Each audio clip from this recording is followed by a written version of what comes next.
The fight over a proposed data center in Mason just took another turn today. The pushback is loud, and the next move could end up out of local hands.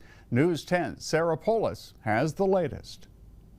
Mason's data center project is moving forward despite another township rejecting a deal to supply the land. I'm Sarah Polis, breaking down these latest developments and talking with the community about what might happen next. Several residents have voiced months of strong opposition for a proposed data center development in Mason. We don't want a data center here. So have some state lawmakers, with a push for year-long moratoriums. On this issue, I think it's less about politics and it's more about affordability. And last week, the city of Mason sent a 425 land agreement to Vevay Township.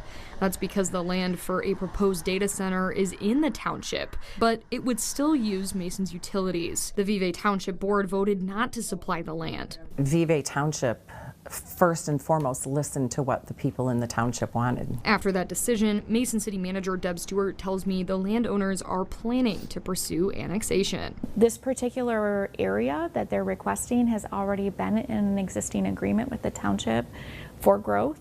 And so the township cannot oppose the annexation based on that contractual agreement. Meaning the project that has sparked this vocal opposition is still moving forward. There's no indication that the project is not moving forward. Which Mason City resident Robin Nair says is disappointing. Elected people aren't always going to agree with what the public wants. Yeah. But when it's something that changes the face of a community, changes the landscape of a community, you sure as heck better listen. If the city and the township don't agree on the annexation, this could eventually become a state decision. Ultimately, the State Boundary Commission is going to have to hear this. Reporting in Mason, I'm Sarah Polis. Now, residents there say they're not backing off, even if the process moves up the ladder. They argue that the argument over this land isn't over, it is just changing venue. Here's a sky-high view.